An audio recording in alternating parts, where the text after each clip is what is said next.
बिस्मिल्लाहिर्रहमानिर्रहीम।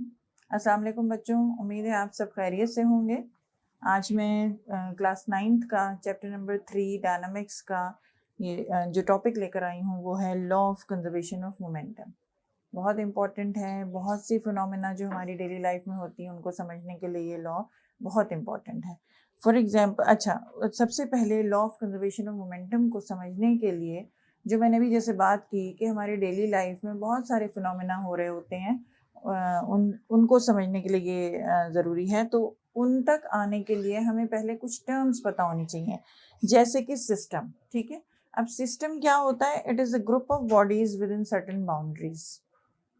ठीक है, अब ये सिस्टम ग्रुप ऑफ बॉडीज क्या हो सकता है? जैसे balloon and air inside it. हमने Newton third law of motion में एक केस पढ़ा था ना, वो क्या केस था? बलून का और हवा का जब हम उसके अंदर फिल कर देते हैं तो that makes that balloon and air inside it a system. ठीक है, system of balloon and air.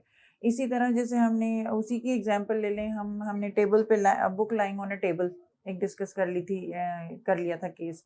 तो that book and table was making a system. ठीक है, तो सबसे पहले हमें सिस्टम पता होना चाहिए कि group of bodies constitute a system within some boundaries. ठीक है, अब हम आते हैं आइसोलेटेड सिस्टम। आइसोलेटेड सिस्टम यानी बाउंड्रीज भी जब हम यहाँ बात करते हैं तो यानी कि क्या बाउंड्रीज हैं उस सिस्टम में। जैसे कि जब हमने ball and balloon and air की बात की थी, तो वहाँ जब हम एक्शन रिएक्शन की बात कर रहे थे तो वहाँ हम फोर्स अप्लाई करने की, एक्शन की और उस वजह से रिएक्शन की, तो these would be called as certain boundaries in that certain case. ठीक है, तो बाउंड्रीज यानी कि उस पर्टिकुलर केस में क्या फोर्सेस उसमें लग रहे हैं या क्या उसमें एक्चुअली फिनोमेना हो रहा है, that will be constituting the boundary of that system. अब जैसे ये आपको एग्जांपल मैंने बताई कि बलून एंड एयर का हमने बहुत अच्छा एग्जांपल पढ़ा हुआ है, तो that makes a system of balloon and air. अब दूसरा हम आते हैं एक और टर्म पे which is very important, that is isolated system. अब आइसोलेटेड का मतलब आप सबको पता है कि अलग थलग। ठीक है, सिस्टम भी हो, सिस्टम तो वो हो यानी कि ग्रुप ऑफ बॉडीज हो विद इन सर्टेन बाउंड्रीज भी हो, लेकिन वो आइसोलेटेड भी हो। भी आइसोलेटेड का मतलब है अलग थलग। अलग थलग का मतलब है कि no external force must be acting on the system.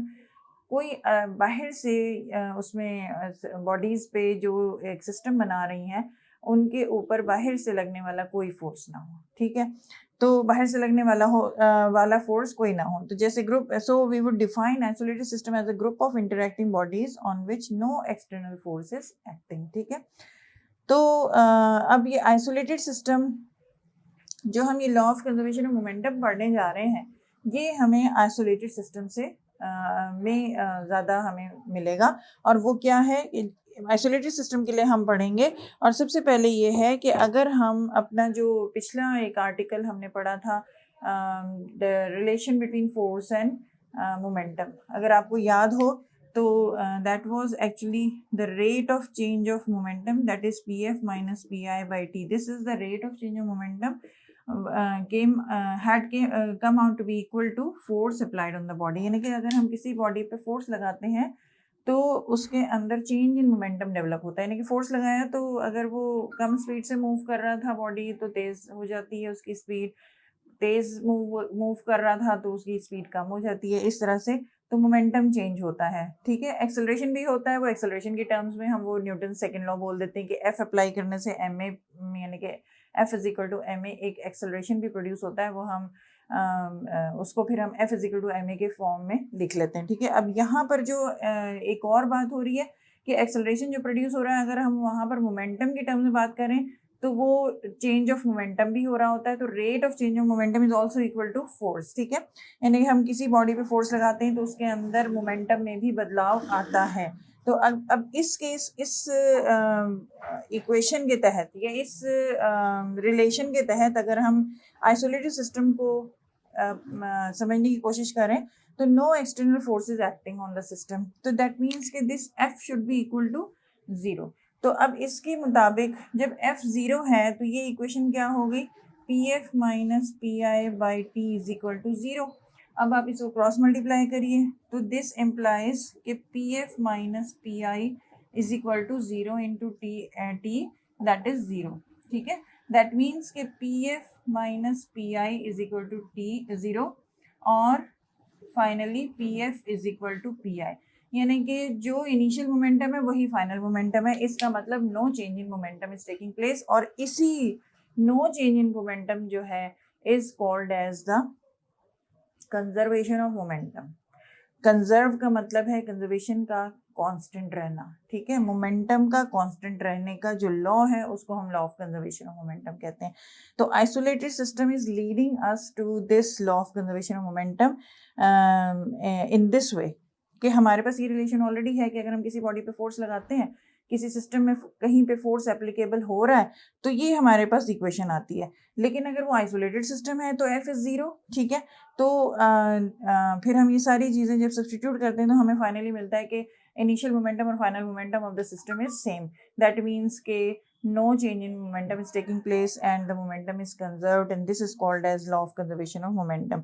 और उसकी स्टेटमेंट भी हमारे बुक में दी हुई है कि the momentum of an isolated system, यानी कि जो हम law of conservation of momentum पढ़ रहे हैं वो खास तौर पे आइसोलेटेड सिस्टम की बात हो रही है कि momentum of an isolated system for two or more than two interacting bodies remains constant, ठीक है। that is the law of conservation of momentum statement for it। इस statement को मैं अगर लिखूं तो इसको मैं लिखूंगी the momentum of an isolated system, इसको मैं रब ऑफ कर देती हूँ क्योंकि ये मैंने आपको सिर्फ एक्सप्लेन करने के लिए बताया था कि कैसे isolated system is leading us to the law of conservation of momentum, ठीक है। तो जो स्टेटमेंट है for law of conservation of momentum ये है कि the momentum of an isolated system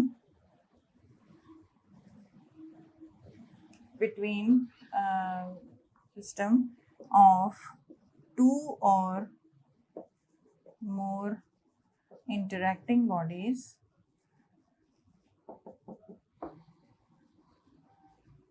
remains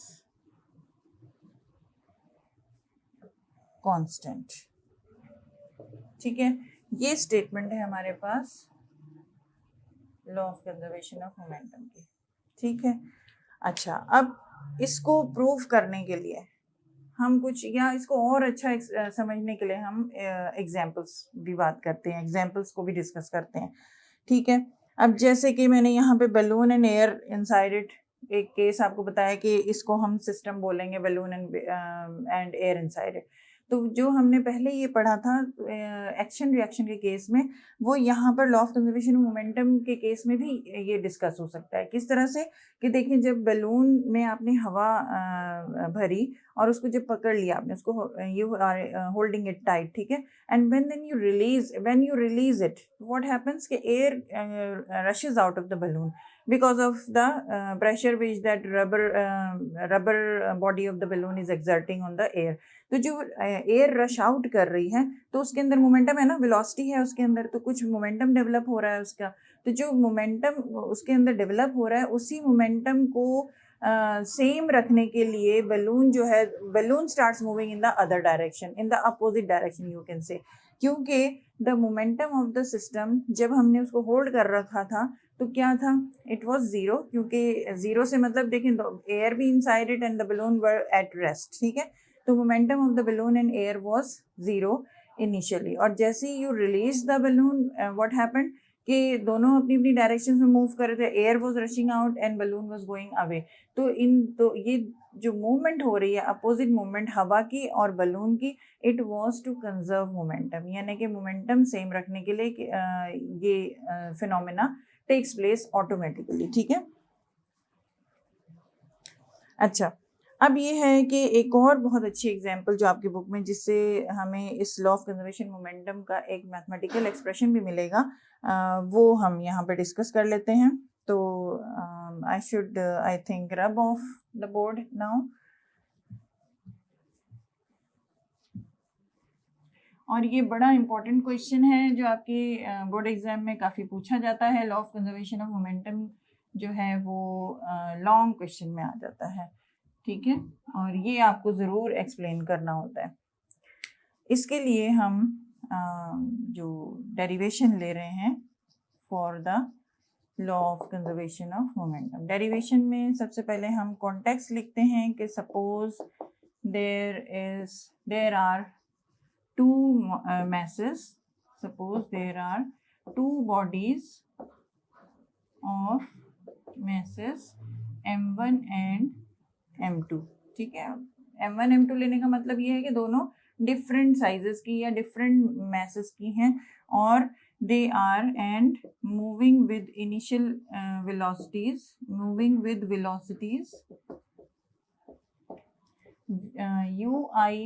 and u1 and u2 respectively।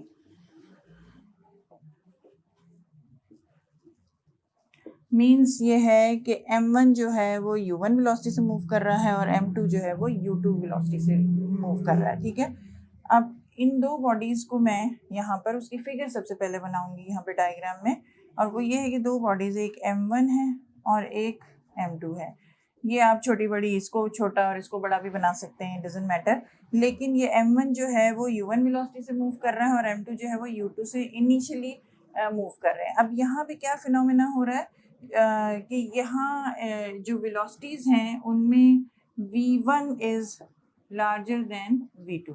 तो क्या होगा कि they are moving in straight line, कि एक मोमेंट ऐसा आएगा जिसमें m1 will be hitting m2। ठीक है, they will be colliding with each other, जिसकी वजह से जब ये कोलिजन होगी तो कोलिजन के बाद they will start moving with some other velocities. ठीक है, तो सपोज ये m1 m2 जब टकराते हैं और उस कोलिजन के बाद जिस स्पीड से दोनों मूव कर रहे हैं वो होगा m1 का v1 वेलोसिटी और इसको m2 को, मुझे ये बड़ी है, इसका सर्कल मुझे इतना ही बनाना चाहिए और इसका सर्कल छोटा बनाना चाहिए जैसा ये है। तो m2 जो है वो वेलोसिटी v2 से मूव करेगा। ठीक है, सॉरी मैंने यहाँ पे u1 u2 लिखा है, तो ये u1 होना चाहिए और ये u2 होना चाहिए और ये u1 एंड u2। ठीक है, और after collision they move with velocities v1 and v2 respectively. ठीक है, तो अब यहाँ पे हम लिखेंगे respectively with this velocities before collision, collision से पहले ये सीन है। ठीक है, और उसके बाद आफ्टर कोलिजन क्या है कि चलें अब इस या बिफोर कोलिजन जो हो रहा है हम इस वक्त ये देखते हैं। एंड दे स्टार्ट, चलिए पूरा केस लिखिए कि and they start moving with velocity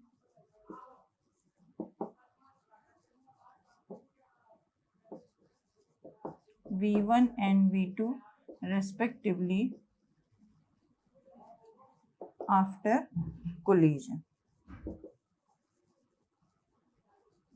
ठीक है, ये पूरा केस मैंने यहाँ पर बता दिया और ये मैंने वर्ड्स में लिख दिया, इसको मैंने नाम दिया कॉन्टेक्स्ट का। ठीक है, अब क्या है, अब हम इसमें यहाँ पर मैं इसको लिखूंगी कि मैथमेटिकल डेरिवेशन। मैथमेटिकल डेरिवेशन क्या है, आप लिखेंगे द इनिशियल।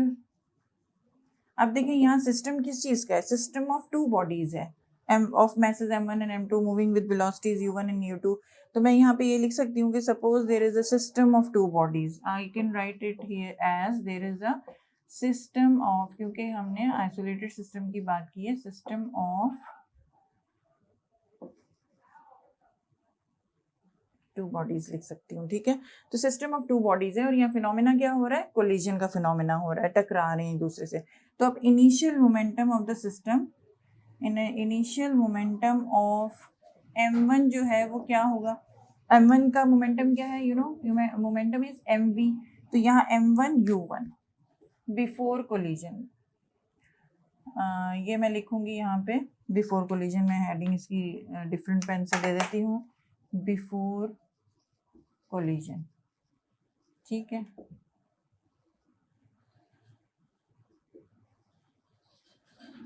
अच्छा अब मैं लिखती हूँ यहाँ पे इनिशियल मोमेंटम ऑफ m2 क्या हो जाएगा, it will be initial momentum of f1 was m1 u1, ये मैं साफ साफ लिख दूँ m1 u1, और m2 का होगा m2 u2। इसी तरह so therefore the initial momentum of the system क्या हो जाएगा, system of m1 and m2 will be m1 the sum of the initial momentum of f1 and the initial momentum of m2, m1 u1 plus m2 u2. ये हो गया before collision initial momentum of the system, ठीक है। अब मैं calculate करूंगी after collision. I will write here after collision. अब after collision भी इसी तरह आएगा कि इनिशियल मोमेंटम ऑफ f1 अब क्या हो जाएगा after collision, m1 into v1। तो यहाँ मैं लिखूंगी initial momentum of m1 after collision हम लिख रहे हैं, it will be m1 v1। Initial momentum of m2 after collision will be m2 v2, ठीक है। और initial momentum of the system क्या हो जाएगा फिर, ये it will be the sum of the momentum of the two bodies, that is m1 v1 plus m2 v2। ये हो गया momentum of the system after collision. तो according to the law of conservation of momentum हमने भी पढ़ा था कि किसी फिनोमेना में, किसी भी आइसोलेटेड सिस्टम में जो मोमेंटम है वो इट रिमेन्स कांस्टेंट। तो अब यहाँ पर ये है कि according to law of conservation of momentum the total initial momentum of the system, total initial momentum of the system before collision must be equal to total final momentum of the system, ठीक है। ये इसको मैं यहाँ initial लिखा है मैंने, initial momentum of the m1 m2 है, तो यहाँ पे मुझे लिखना चाहिए फाइनल मोमेंटम ऑफ m1, ठीक है। तो ये जो हम आफ्टर कोलिजन, देखिए इनिशियली कोलिजन से पहले हम इनिशियल मोमेंटम बोलेंगे और आफ्टर कोलिजन हम उसको final momentum of the system बोलेंगे, ठीक है।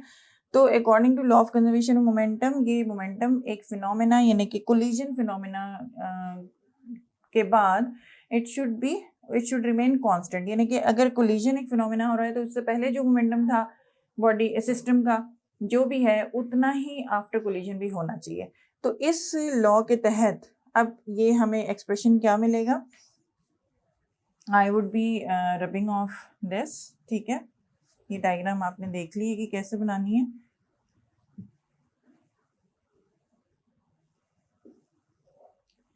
So according to law of conservation of momentum क्या होना चाहिए, the total, ये टोटल है, ये फाइनल वाला total initial momentum of the system, ये जो फाइनल है ये आखिरी वाला total final momentum of the system, ठीक है।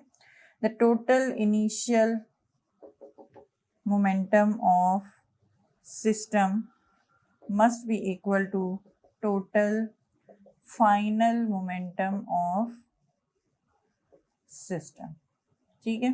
अब टोटल इनिशियल मोमेंटम क्या है, it is m1 u1 plus m2 u2, ठीक है। तो मैं यहाँ लिखूंगी m1 u1 plus m2 u2 must be equal to total final momentum of the system, that is m1 v1 plus m2 v2, वो मैंने यहाँ लिख दिया। So this is the mathematical form of law of conservation of momentum, ठीक है। ये हमारे सामने बड़ा एक खूबसूरत सी एक्सप्रेशन आ गई है और ये हमें बता रही है कि कोई भी फिनोमेना होता है तो उस फिनोमेना से पहले और उस फिनोमेना के बाद जो सिस्टम का मोमेंटम है it should remain same, it should remain conserved. तो the momentum of the system जो है वो इट शुड रिमेन कंजर्व्ड। तो यहाँ हमें उसके लिए एक एक्सप्रेशन भी मिल गया कि m1 u1 plus m2 u2 is equal to m1 v1 plus m2 v2, ठीक है। अब यहाँ पर इससे रिलेटेड ये पूरा एक लॉन्ग क्वेश्चन हो गया, यहाँ तक काफ़ी है। और इसका एक बहुत अच्छा एग्जाम्पल जो है वो बुलेट एंड गन की एग्जाम्पल है, जो कि कई दफ़ा पूछ भी ली जाती है, लेकिन ज़्यादातर जो है वो इसी क्वेश्चन को लॉन्ग क्वेश्चन में पूछा जाता है, जिसमें गन एंड बुलेट की एग्जांपल मैं अभी डिटेल में एक्सप्लेन करूँगी। वो ज़रूरी नहीं है कि आप उसको डिटेल में डिस्कस करें इसके साथ ही, क्योंकि this itself is a very long question, ठीक है ना, जिसको आपको लिखते लिखते काफ़ी टाइम लग जाएगा। इसके साथ गन एंड बुलेट की सिर्फ आपने एग्जाम्पल लिखनी है, मतलब you will be stating just the example for law of conservation of momentum as the example of gun and bullet, in which वो मैं आपको बताती हूँ, तो वो स्टेटमेंट क्या होगी वो उसके भी बाद बताऊंगी, ठीक है।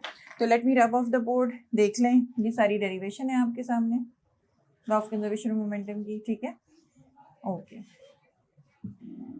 एग्जाम्पल है, example for law of conservation of momentum is gun and bullet, ठीक है। अच्छा जी, अब ये इस तरह से बड़ी खूबसूरत एग्जाम्पल है law of conservation of momentum की कि यू सी सबको पता है कि एक गन में जब बुलेट होती है और इनिशियली यहाँ पे जो फिनोमेना होगा गन और बुलेट के साथ, क्या फिनोमेना हो सकता है, फायरिंग का, शूटिंग का, ठीक है। तो before firing and after firing क्या चीज हमने मालूम करनी है, momentum. Before firing momentum of the system, here this is the system of gun and bullet, ठीक है। which would be telling you or explaining you the law of conservation of momentum. अब gun and bullet का system जो है वो हमारे हाथ में अगर है, बुलेट गन में है, लोडेड है, तो both are at rest, gun भी और बुलेट भी रेस्ट पर है। दैट मीन्स कि v वेलोसिटी जीरो है, तो जो मोमेंटम उनका बिफोर फायरिंग इज जीरो, ठीक है। दैट मीन्स कि जब आपने बुलेट फायर की गन से, तो अब जो भी फिनोमेना हो रहा है आफ्टर फायरिंग, इन दोनों बॉडीज का जो मोमेंटम है, total momentum of the system should also be zero, ठीक है। अब मोमेंटम जीरो कैसे होगा, या उस मोमेंटम को जीरो रखने के लिए एक्चुअली क्या हो रहा होता है प्रैक्टिकली। देखिए, आपने कभी ऑब्जर्व किया होगा कि जब आप गन से फायर करते हैं तो बुलेट जैसे ही निकलती है तो gun recoils back, gun moves in the backward direction, bullet सामने जाती है और गन पीछे हो जाती है थोड़ी सी, ठीक है। तो ये जो गन का पीछे जाना है इसको हम कहते हैं रिकॉइलिंग, ठीक है। क्या वर्ड हम यूज करते हैं, रिकॉइल ऑफ गन। तो ये अक्सर पूछ लिया जाता है शॉर्ट क्वेश्चंस में कि रिकॉइलिंग ऑफ गन क्यों होती है। तो it is only to conserve the momentum of the system of the bodies, bodies कौन, गन एंड बुलेट की, to conserve the momentum of the system, ठीक है। अब वो कैसे conserve the momentum of the system होता है, अब देखिए हमने पढ़ा हुआ है कि m1 u1 plus m2 u2 is equal to m1 v1 plus m2 v2। This was the your law of mathematical form for law of conservation momentum, ठीक है ना। ये बिफोर कोलिजन था, ये आफ्टर कोलिजन था। Collision was the phenomena. अब यहाँ पे कोलिजन की बजाय क्या हो रहा है, फायरिंग हो रही है। तो बिफोर फायरिंग ये और आफ्टर फायरिंग ये। तो बिफोर फायरिंग देखें यू, अच्छा इसमें हम थोड़ी सी ये सिंबल्स को या टर्म्स को चेंज कर लेते हैं अकॉर्डिंग टू द बुक। उसके मुताबिक देखें, अगर बुलेट है तो you know bullet is a very small thing, इसका जो मैस होगा हम उसको m कहेंगे, और इसकी जो वेलोसिटी होगी जिससे ये मूव कर रही होगी स्मॉल v कहेंगे, ठीक है।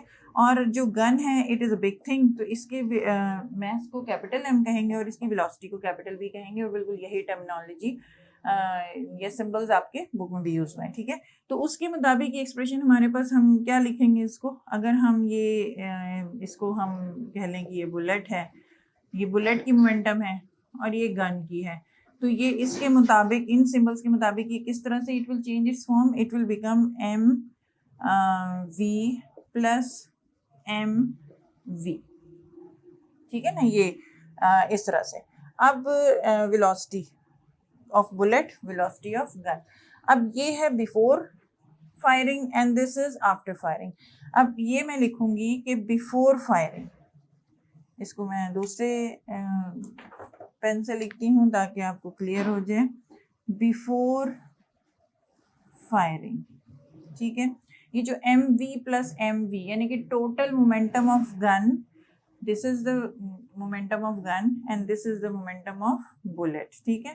तो total momentum of the system that is which comprises of bullet and gun must be equal to zero, because v is zero and capital V is also zero, दोनों rest पर हैं। तो initially before firing जो आपका initial momentum जो है, ये वाली साइड जो है वो क्या आ गई है, जीरो आ गई है। और फाइनल वाली साइड पे आफ्टर फायरिंग क्या है कि ये जो बुलेट है वो mv, मैस तो उसका m है, वो वेलोसिटी v से मूव कर रही है, जबकि जो गन है it has the mass m और उसकी वेलोसिटी कैपिटल V है, हमें नहीं पता कितनी है। तो ये हमारे पास आफ्टर फायरिंग आ रही है, ठीक है। इसको मैं लिख दूंगी यहाँ पे आफ्टर फायरिंग, ये है मोमेंटम ऑफ सिस्टम